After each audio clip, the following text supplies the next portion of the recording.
J'adore les contes de fées. Je ne parle bien sûr pas des versions aseptisées par Disney, mais celles hardcore d'origine, où les belles sœurs de Cendrillon se mutilent les pieds façon saut, et où Boucle d'Or se fait gangbang par une famille d'ours.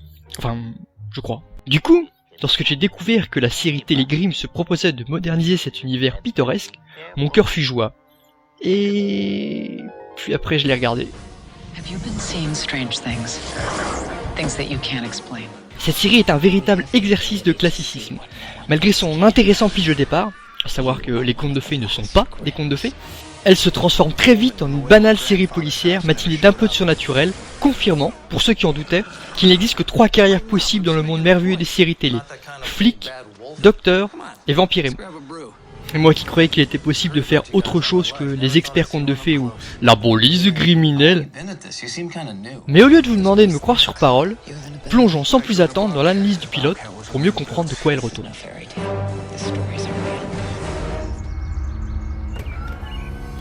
Le pilote commence avec une figurante faisant son footing en écoutant de la musique qui a au moins 3 fois son âge.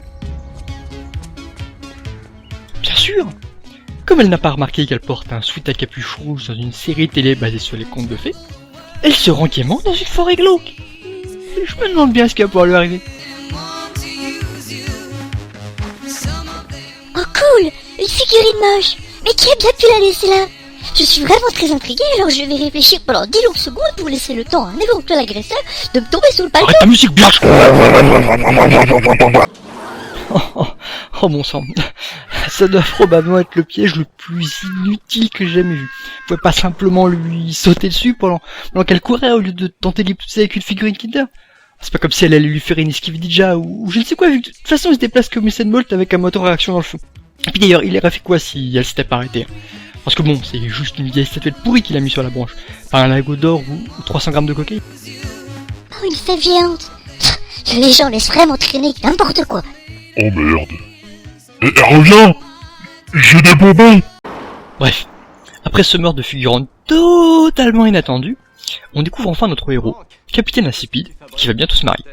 Il retrouve son sidekick, Minorité Visible, histoire de mettre la biatch. C'est ça. Lieutenant, qu'est-ce que vous regardez? Tu viens d'acheter une bague. Je la vois pas de la même façon que toi. Non. Moi je la vois nue. Dans une scène lesbienne avec des fouets. Et elle pousse des petits cris de marcassin. Hélas, la charmante demoiselle cache un sombre secret. Son visage est en phase terminale d'effets spécial pourris. Je me la taperais bien quand même. Après cette interlude matage glauque, Capitaine Insipide et Minorité Visible se rendent sur les lieux du meurtre de la figurante. Nos deux héros découvrent que la pauvre joggeuse a été sauvagement déchiquetée et ils mettent en œuvre leur lead skill de déduction pour démêler cette sombre affaire. Comment savez-vous que c'était une femme? Eh ben, grâce à ça. Des baskets de filles. Don't talk out loud, you lower the IQ of the whole street.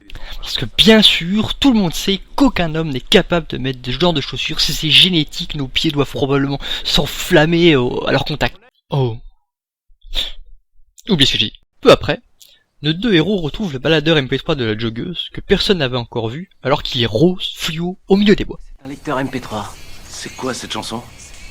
Sweet Dreams. Vu qu'il joue toujours le même morceau qu'au début, soit on a affaire à la police la plus rapide du monde. Des baskets de filles. Non. Soit c'est la playlist la plus monotone de l'univers. J'hésite. Bref. Ils embarquent le baladeur MP3 au commissariat pour lui faire subir ce qui tient lieu de magie dans les séries policières.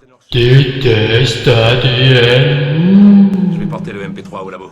Oh, et par labo je veux dire revendu sur eBay. Le soir venu, notre héros retrouve sa tante, cancéreuse des cheveux. Tante Marie. Je dois te parler. Oh, si c'est pour m'annoncer que tu as le cancer, j'avais remarqué. La malédiction qui pèse sur notre famille s'est abattue sur toi. Oh mon dieu! Désolée. Oh mon dieu! Je vais perdre mes cheveux! Oh, c'est pas possible. Il m'a retrouvée. Moi qui ai été si prudente en me rendant tout droit chez ma seule famille, dans une caravane métallique parfaitement reconnaissable. Qui? S'ensuit une baston épique entre une vieille, un type avec un maquillage en mousse et un manchot du flingue.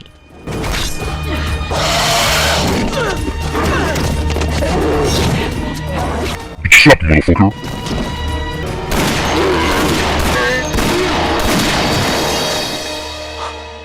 Le monstre tué, et juste avant de tomber dans le coma, la cancéreuse file un médaillon à notre héros.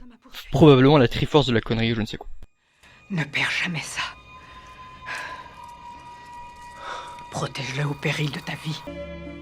Une fois remis de ses émotions, notre héros retrouve sa tante à l'hôpital pour tenter de faire avancer l'intrigue. Elle lui explique qu'il est le dernier Grimm et que les effets spéciaux chelous qu'il n'arrête pas de voir n'ont aucun rapport avec une overdose de champi. Nick, tu es l'un des tout derniers Grimm. Oh mon dieu, ça veut dire que je vais pouvoir garder mes magnifiques cheveux soyeux. Soulagé, Capitaine Insipide part faire semblant de réfléchir au commissariat. Sur place, Minorité Visible lui révèle l'identité de l'agresseur de sa tante.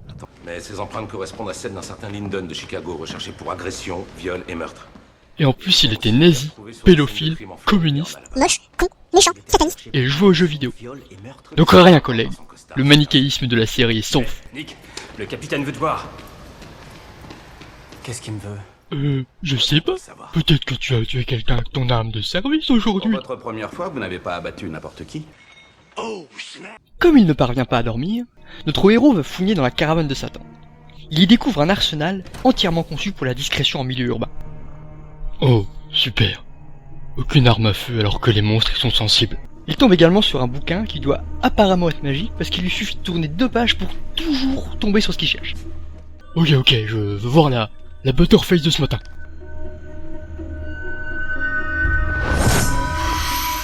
Maintenant le look que je verrai dans 3 scènes. Et maintenant, une femme à poil. Le lendemain au commissariat, une grande avancée dans l'enquête a lieu. La piste qu'on peut suivre, c'est celle des pompes. Parce que grâce au moulage, on a identifié le modèle. On sent une empreinte correspondant à un modèle de chaussure produit à plusieurs millions d'exemplaires par des petits Chinois dans une cave. L'affaire est pour ainsi dire bouclée. L'empreinte ne leur servira à rien de l'épisode. Mais chut. Mais le temps des réjouissances n'est pas encore arrivé. Nos héros apprennent qu'une petite fille a disparu ce matin. La dernière fois qu'elle a été vue, elle portait un legging violet et un sweatshirt rouge. S'ensuit un grand moment de raccourci scénaristique. Quand Sylvie Oster s'est fait attaquer, elle portait aussi un sweat rouge. Vous venez d'assister au Raccourci of Doom. Voilà comment aurait dû se passer cette scène. Je pense que le kidnapping de la petite fille a un rapport avec le meurtre. Pourquoi donc? Parce que les deux portent un sweat rouge. Oui, et alors? Écoute, j'ai lu le script. Oui, Ferme ta gueule. ok. Après quelques recherches dans des bois glauques, Capitaine Insipide tombe sur le type de Prison Break atteint du sida des effets spéciaux. Et comme il est raciste, il décide qu'il est forcément coupable de l'enlèvement. Où est la petite? Hélas, c'est une fausse piste, et il passe pour un gros blaireau devant tous ses collègues. Écoute, je sais qu'elle est là quelque part. Si tu sais où chercher, nous on est preneurs. Parce qu'on a tout retourné et rien. S'il y a bien une chose que notre héros déteste, c'est avoir tort. Aussi retourne-t-il de nuit stalker son suspect.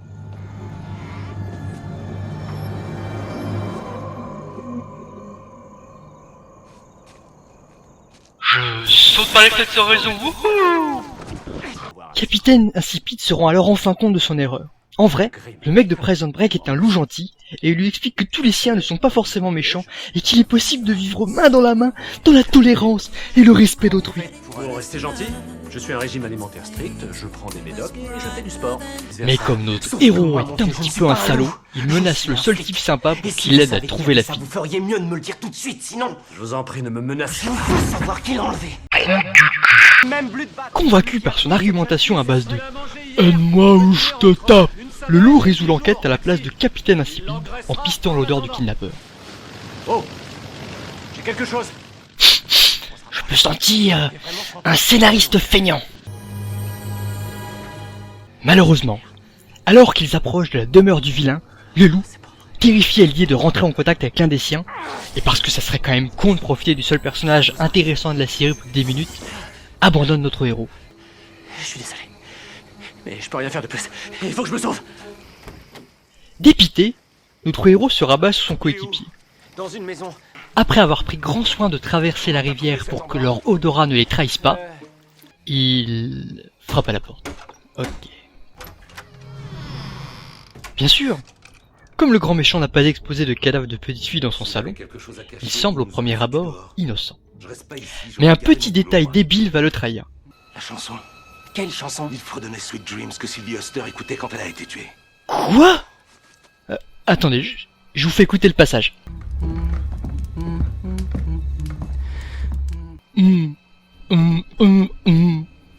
Ah oui, non, mais c'est indéniable, hein. C'est Sweet Dreams.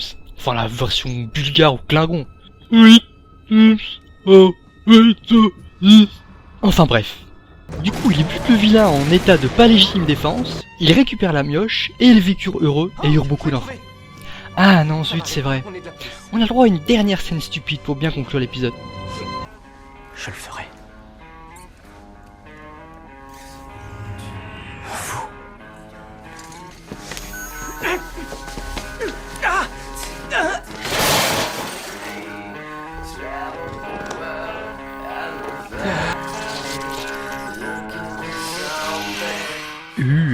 Elle est encore plus sexy quand elle sourit. Elle est morte? Non. Il était là. Et il m'a empêché de la tuer en se roulant comme une merde par terre. Je n'ai vraiment rien pu faire. C'est regrettable. Espérons qu'elle ne se réveille pas entre-temps. En dépit de ce que peut laisser penser mon immense mauvaise foi, la série Grimm n'est pas atrocement mauvaise, elle est juste tristement banale. Les personnages sont pour la plupart transparents, voire tête à claque, l'intrigue est structurée de la même façon que les 15 000 séries policières qui l'ont précédée, et les effets spéciaux sont en carton. Seul point positif, le personnage du loup est vraiment intéressant. Il est sarcastique, mystérieux et souvent badass, même si on le voit hélas trop peu et qu'il triche comme un porc quand il se bat. L'anatomie humaine ne fonctionne pas comme ça, monsieur. Veuillez rendre ce bras à son propriétaire, s'il vous plaît. Je répète. J'y suis peut-être allé un peu fort. La série s'améliore peut-être au fil des saisons, mais avec un début aussi peu engageant, je ne la conseillerais que si vous avez déjà fini. Sherlock, Breaking Bad, The Shield, The Wire, Game of Thrones, Mad Men, Décapité 400, Borgia. Les Tudors. Bah non, plus maintenant, connard. J'en passe et des meilleurs. C'était la critique pourrie de Grimm, la seule critique garantie 50% de mauvaise foi et 50% good shot. Sweet Dreams are made of this. I to disturb key.